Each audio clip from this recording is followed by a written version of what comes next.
ولهذا يا مولانا القاضي أغلق لي ناظر الحسبة دكاني دون وجه حق. ماذا ترى أيها الأمير الحلي؟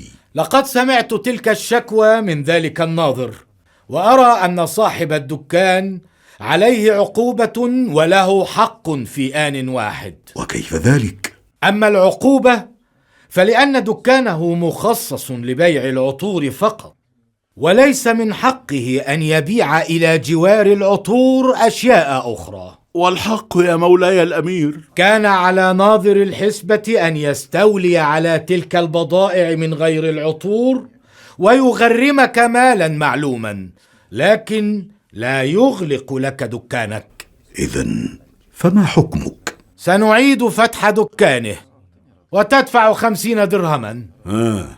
ما ردك؟ موافق يا مولاي القاضي، لقد أخطأت ويجب أن أدفع الثمن بإذنكم. التالي. ما مظلمتك يا رجل؟ إنها في هذه الصحيفة. حسنا، هاتها. خذها. اقبضوا على هذا الرجل. ضيقوا الخناق عليه فلا يصيب أحدا آخر. حدثوا الأمير الحلي. ماذا حل به؟ لقد فارق الحياة. لا حول ولا قوة إلا بالله. طالتك يد الغدر يا عز الدين. لا عليك أيها القاضي، لقد أخبرنا الطبيب بأنه سوف يتعافى بأمر الله. ولكنه لم يخفي أنه في وضع خطر يا مولاي الأمير. لقد قال بأن الساعات القادمة ستحدد إن كان سيحيا أم سيموت. نعم، يملأني القلق مثلكما، ولكن أحاول أن أستبشر خيرا، فمصابي في الأمير الحلي لا يضاهيه شيء. كلنا لا نحتمل أن يحدث مكروه للأمير. أي جنون هذا الذي يدفع أحدهم لمحاولة قتله؟ لا شيء غير الحقد يا شيخ إدريس، الحقد الذي يحيل القلوب إلى السواد، لا تفرق بين خير وشر. كان لابد لحراسه أن يكونوا إلى جواره. كان في حضرة مجلس القضاء يا أمير بدر الدين. من كان يتوقع أن يحدث شيء كهذا؟ وحدث. إن كان نائب السلطنة قد تلقى طعنة كادت أن تودي بحياته، فكلنا الآن مستهدفون. من فعل تلك الفعلة الشنعاء يجب أن يلقى جزاءه. سيحدث يا شيخ إدريس، سيحدث، ولكن بعد أن نعرف من يقف خلف فعلته وقام بتحريضه.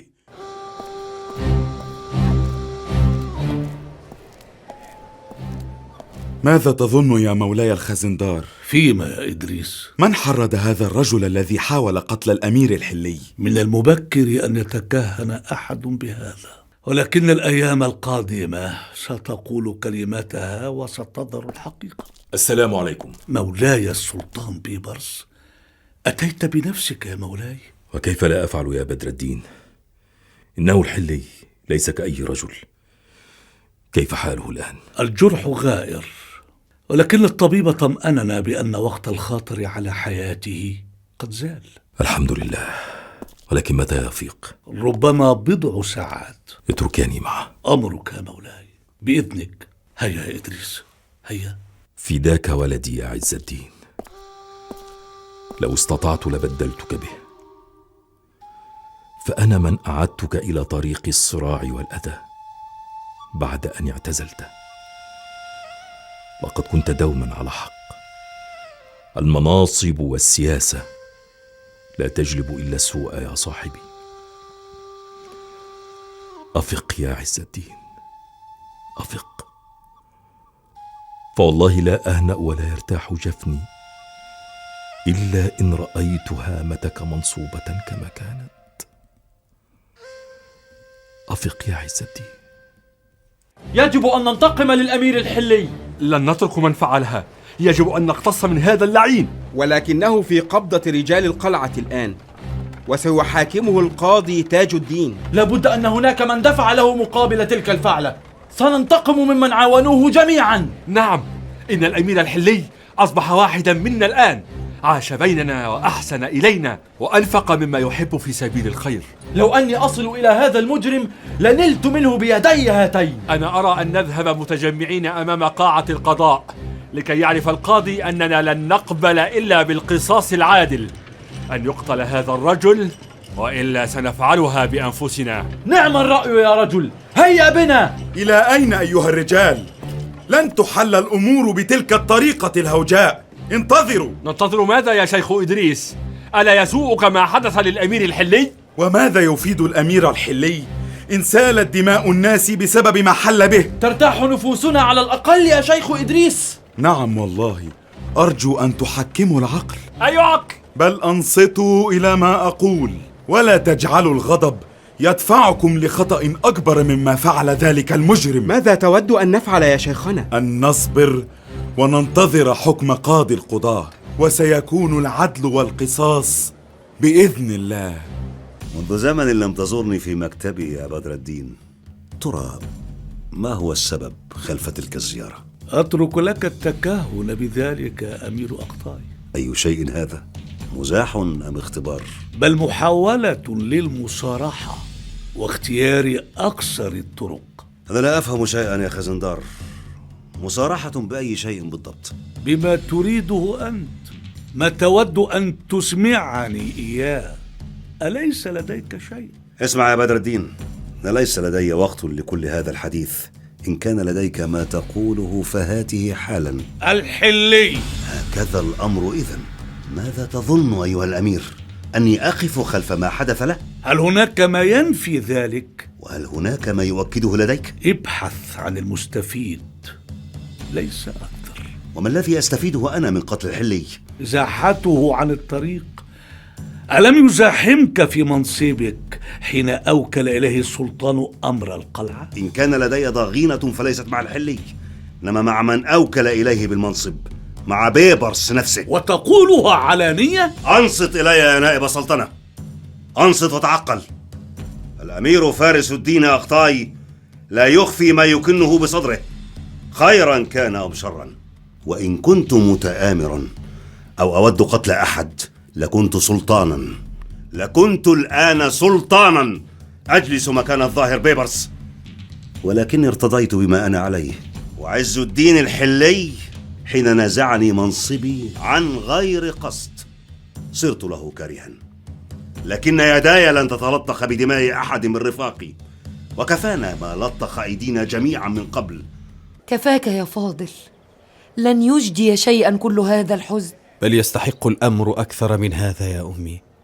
الأمير الحلي لم يكن بمثابة صاحب عمل عملت لديه، إنما كان مشعل ضوء لي ولكثيرين بما قرر أن يفعله بالأزهر. أنت حزين إذن على توقف العمل في الأزهر؟ ليس العمل فقط يا أمي، إن حياتي كلها تبدلت ببدء اتصالي بالجامع الأزهر والعمل به. تحملت مسؤولية حياتي وعدت إلى دروس العلم. ولن يتوقف ذلك يا فاضل، سيعود كل شيء كما كان. متى؟ قريبا يا ولدي، قريبا بإذن الله. ما الذي تقوله يا شيخ إدريس؟ ترميم الأزهر لا يجب أن يتوقف، كفى كل تلك الأيام التي مرت. ولكن يا مولاي الخازندار، الأمير الحلي لم يتعافى بعد. كيف نتم عملا بدأه بنفسه دون وجوده بيننا؟ سيتعافى الأمير الحلي قريبا بإذن الله، وأريده حين ينظر من شرفة داره أن يرى الأزهر وقد قارب على الاكتمال. كنت أود أن يكون كل شيء على عينه. كلنا كذلك، ولكنه قدر الله. وأظن أن الحلي حين يفيق سيكون حزينا إن علم أن كل شيء قد توقف منذ غيابه. لا، إذن نكمل على بركة الله. هذا أقل ما يمكننا تقديمه له.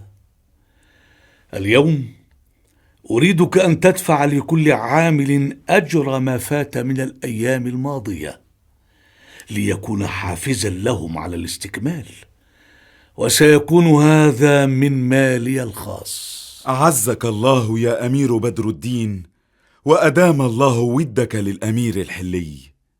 لماذا تأخرت المحاكمة كل هذا الوقت يا قاضي القضاة؟ كنت أنتظر لربما يفيق الأمير عز الدين ويتعافى، ليكون حاضرا بنفسه محاكمة من حاول أن يرضيه قتيلا. وها هو لا زال في غياه بجرح الذي أصابه، فإلى متى ننتظر؟ نريد أن نعرف من دفع هذا الرجل لقتل نائب السلطنة. ستظهر الحقيقة كاملة بإذن الله يا مولاي، وسينال كل من شارك في تلك الجريمة على العقاب المناسب. إنها ليست جريمة عادية، إنه استهداف لهيبة السلطنة والسلطان نفسه. دعنا لا نهول الأمر يا مولاي، ربما يكون المقصود بالحادث هو شخص الأمير الحلي لا غير. الأمر ليس كذلك. وما الذي يجعلك متيقنا هكذا يا مولاي؟ خبرة الحكم يا قلاوون، إما أن يكون انتقاما من المماليك، وإما أن يكون تآمرا من الداخل. ما الذي تقصده بالضبط يا مولاي؟ أي تآمر هذا؟ سيظهر الأمر قريبا، وأقسم إن كانت كذلك لأطيحن برؤوس من تآمروا، لا يمنعني عنهم شيء. ما الذي دفعك لمحاولة قتل الأمير عز الدين الحلي أيها الرجل؟ الظلم. إنهم ظالمون جميعا دون استثناء لأحد، وكان على أحد أن ينتقم. أراك مشوش الفكر. أخبرني، من طلب إليك أن تقتل الأمير الحلي؟ لا أحد. لقد اتخذت القرار بنفسي مدافعا عن الحق. أي حق أيها الرجل؟ وكيف للحق أن يقترن بالقتل أو الإيذاء؟ إن كنت تود أن تجادلني وتقنعني بما تقول أيها القاضي فلا تجهد نفسك. لقد رأينا الكثير منهم، وكان آخرها ما حل بمولاي الكوراني. لقد قتلوه لأنه خالفهم. مولاك الكوراني؟ الآن اتضح الأمر. أنت من أذناب المتطرفين إذن. بل من أهل الحق، وأنتم أهل الباطل. إذن فسيحكم الله بيننا وبينكم يوم القيامة. أما الآن فالقصاص للدماء البريئة أيها المفسد.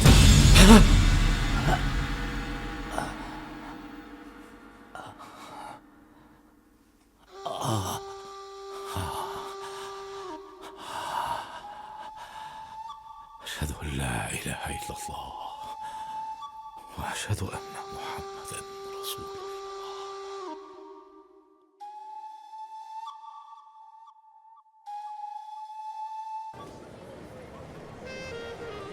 أيها الرجال، انظروا أيها الرجال، انظروا من جاء.